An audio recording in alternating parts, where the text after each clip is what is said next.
என் self motivation பார்க்கலாமா? நிறைய பேர் எனக்கு ஆப்ரேஷன் இருக்குதுன்னு சொன்னால் நான் பயந்துட்டு பெண்கள் எனக்கும் அந்த மாதிரி சின்னதாக ஒரு கட்டி இருக்குக்கா, ஆனால் ஹாஸ்பிட்டலுக்கு போகிறதுக்கு பயமாக இருக்குதுன்னு சொல்லிட்டு மெசேஜ் போட்டுட்ருக்கீங்க. எதுக்குமே பயப்படாதீங்க. நம்ம உடம்புல எதனா பிரச்சனை இருக்குதுன்னு நம்மளுக்கு தோணுச்சுன்னா இம்மீடியட்டாக ஹாஸ்பிட்டலுக்கு போய் காமிக்கிறது பெஸ்ட்டு. ஏன்னா உடம்புல எவ்வளோ பிரச்சனை இருந்தாலும் நம்ம மனசு தைரியமாக இருந்துச்சுன்னு வச்சுக்கோங்களேன், நம்ம எவ்வளோ பெரிய பிரச்சனை இருந்தாலும் மீண்டு வந்துடலாம். எனக்கு எவ்வளோலாம் பிரச்சனை இருந்துச்சு, நான் எப்படிலாம் அதுலேருந்து மீண்டு வந்தேன்றதை உங்களுக்கு ஒரு பிக் காமிக்கிறேன், நீங்கள் அதை பார்த்துட்டு வாங்க.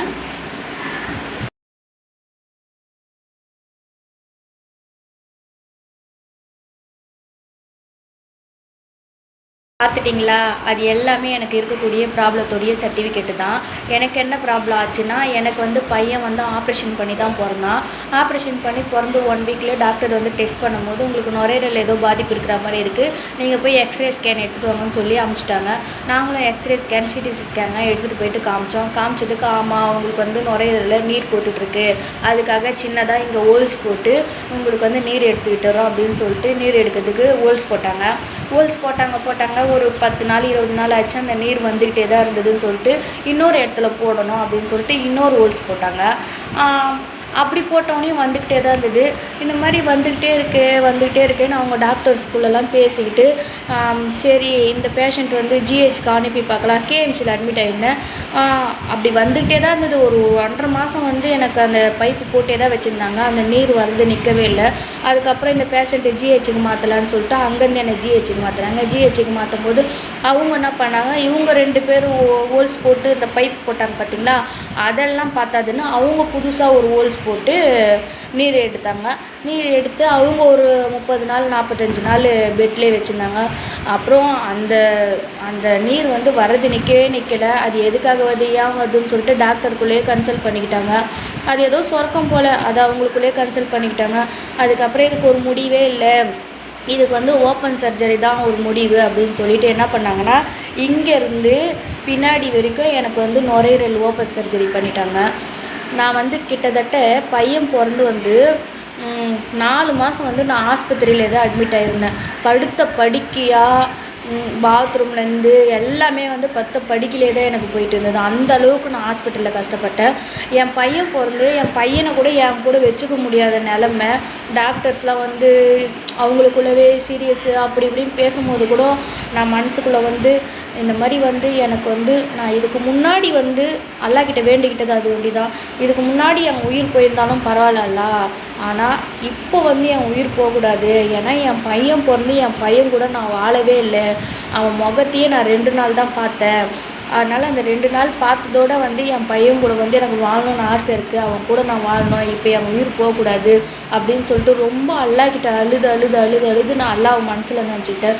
அப்புறம் என்னுடைய செல்ஃபே வந்து நம்ம வந்து எதுக்கு பயப்படக்கூடாது, ஹோல்ஸ் தானே போட்டுக்கிட்டோம், ஆப்ரேஷன் தானே பண்ணிக்கிட்டோம், மூக்குள்ளே டியூப் விட்டு இந்த சைடில் உள்ளே விடும்போது கூட அப்படி ஒரு மற்ற ஊசி போட்டாலும் அதை எடுத்துகிட்டு ஒரு 3 நாள் நம்மளால் சாப்பிடவே முடியாது, பிளட்டெல்லாம் வந்துடும் கூட. எல்லாமே பொறுத்துக்கிட்டோம் அப்படியே. நம்ம வந்து எதுக்கு கொஞ்ச நேரம் இந்த வலி கொஞ்ச நேரம் ஆப்ரேஷன் பண்ணிட்ட பிறகு கூட எனக்கு வந்து 2 பைப்பு போட்டே தான் வச்சுருந்தாங்களே. ரத்தம் ஒரு பைப்லேயும் கெட்டன் ரத்தம் ஒரு பைப்லேயும் அந்த ஒரு பைப்லேயும் அப்போ கூட அது போய் நெஞ்சில் குத்து அப்பவும் வலி தாங்கினேன். இந்த வலி எவ்வளோ நாளைக்கு, எல்லாம் இருக்கான் என் கூட, கொஞ்ச நாளைக்கு தான் அப்படின்னு சொல்லி அந்த கொஞ்ச நாள்னு அந்த 4 மாதமும் என்னுடைய கான்ஃபிடென்ட்டும் என்னுடைய வந்து செல்ஃப் மோட்டிவேஷனும் இப்படி தான் நடக்க முடிஞ்சுது. இப்படி குனிஞ்சு தான் நடக்க முடிஞ்சுதே என்னால். அதெல்லாம் வந்து என் மனசுக்குள்ளே திடப்பத்துக்கிட்டு நம்மளுக்கு என்ன பிரச்சனை ஆயிடுச்சு, நம்ம தையல் தானே, கொஞ்சம் அப்படி நிமிர்ந்து நடக்க ஆரம்பித்து அங்கே டிஸ்சார்ஜ் ஆகி அதுக்கப்புறம் நான் இங்கே வந்து என் பையன் கூட வந்து நான் வாழ ஆரம்பித்தேன். இப்போ வந்து அவனுக்கு 8 வருஷம் 8 வயசு 9 வயசு ஸ்டார்ட் ஆகுது. இந்த 8 வருஷம் நடந்து இந்த பிரச்சனையெல்லாம் மூவ் ஆகி அதுக்கப்புறம் நான் வேலைக்கு போக ஆரம்பித்து அல்லாஹ் வந்து என் கூடயே துணைக்கு இருந்து என்னை எல்லாமே வழி நடத்தினா. நானும் அவன் அல்லாஹ் இருக்கிறான், கடவுள் இருக்கிறாங்க, எல்லாமே எனக்கு வந்து எல்லா கடவுளும் எனக்கு கூட இருந்தாங்க. ஏன்னா நான் ஜிஹெச்சில் அட்மிட் ஆகிருக்கு சொல்ல இப்படி கண்ணை மூடி பார்த்துட்ருப்பேன். சர்ச்சிலேருந்து வந்து ஜபம் பண்ணுறவங்க வருவாங்க வீக்லி 1 டைம் வந்து. அந்த வீக்லி 1 டைம் வரும்போது என்ன ஆகும்னா அவங்க வந்து என்னை பார்ப்பாங்க, என்னம்மா ஆச்சு அப்படின்னு கேட்பாங்க. இல்லை எனக்கு இந்த மாதிரி நுரையீரல் பாதிப்பு, எனக்கு இப்போ தான் பையன் பிறந்துக்குது, என் பையன் கூட வாழணும்னு எனக்கு ஆசை இருக்குன்னு நான் கண்ணு கலங்கும் போது அவங்க கண்ணு கலங்கி அந்த தலையில் கை வச்சு அதை ஜபம் பண்ணுவாங்க பாருங்கள். 1 ஹவர் 1.5 மணி நேரம் ஜபம் பண்ணிட்டு என் பேர் எல்லாமே எழுதி எடுத்துக்கிட்டு அதே ஞாயிற்றுக்கிழமை சர்ச்சில் போயிட்டு என் பேரை வச்சு ஜபம் பண்ணுவாங்க. அவ்வளோலாம் மக்கள் வந்து யார் எவனே தெரியாமல் நான் நல்லா இருக்கணும்னு நினச்சி எனக்காக ஜபம் பண்ணாங்க ஏசப்பா கிட்ட. அந்த ஏசப்பாவை என்னை காப்பாற்றிருக்காரு. அதுக்கப்புறம் பக்கத்தில் வந்து ஹாஸ்பிட்டலில் அட்மிட் ஆகிருக்கிறவங்களுக்கு வந்து சாமிக்கிட்ட கடவுள்கிட்ட போயிட்டு வேண்டிக்கிட்டு அவங்களுக்கு பிரசாதம் எடுத்துன்னு வந்தால் கூட அந்த பிரசாதத்தை எடுத்துன்னு வந்து இங்கே கழுத்து கீழே வச்சுட்டு ஒரு ஃப்ரெண்ட்லேயே பழகிட்டு நீ நல்லா இருப்பம்மா, உன் புள்ள கூட போய் நீ நல்லா இருப்ப, உனக்கு எதுவும் ஆகாதுன்னு சொல்லி என் தலையை தடவி விட்டு போனவங்க நிறைய பேர் இருக்காங்க. அவங்க எல்லாருக்குமே நான் எப்படி நன்றி சொல்கிறதுன்னு தெரியல. அதனால் எனக்கு எல்லா கடவுளும் என் கூட இருந்து என்னை வந்து காப்பாற்றி விட்டாங்க. எல்லாம் காப்பாற்றிட்டாங்க. அதுக்கப்புறம் வாழ்க்கையிலே பர்சனலாக நம்மளுக்கு நிறைய பிரச்சனை வரும். அதெல்லாம் தாண்டி இப்போவும் நான் எதுக்குமே மனசில் வந்து கஷ்டத்தையும் கவலையும் மனசில் சுமக்கலை. நான் இப்போ எனக்கு வந்து இந்த சைடில் வந்து பிரஸ்ட்டில் வந்து ஒரு கட்டி இருக்குன்றாங்க. அது வந்து கொழுப்பு கட்டி. நேற்று போய் எக்ஸ்ரே ஸ்கேன்லாம் எடுத்து வந்தோம். ஆப்ரேஷன் பண்ணுற லெவலில் தான் இருக்குதுன்னு சொல்லிட்டாங்க. அப்படி இல்லாமல் அந்த பயாப்சி, இந்த ஊசி குத்தி அந்த கட்டிலேருந்து ஒரு நீர் எடுப்பாங்க பார்த்திங்களா, அந்த நீர் எடுக்கிற டெஸ்ட்டும் நேற்று தான் போயிருக்கு. அது வந்து 3 டேஸ் ஆகுமா. அந்த ரிசல்ட் வந்தோடனே தான் ஆப்ரேஷன் பண்ணுறது, அது என்ன கட்டி என்ன உருவம் மாறி இருக்கு அப்படின்றது தெரியுமா. இன்ஷால்லா எல்லோரும் துவா பண்ணுங்கள். அது வந்து நெகட்டிவாக பாசிட்டிவாக எதுவும் வரக்கூடாது, நெகட்டிவாக தான் வரணும். துவா பண்ணுங்கள். எது இருந்தாலும் வலியை கொடுக்குற ஆண்டவனுக்கு அதை தாங்கிக்கிறதுக்கு அளவுக்கு நம்மளுக்கு சக்தி கொடுப்பான்.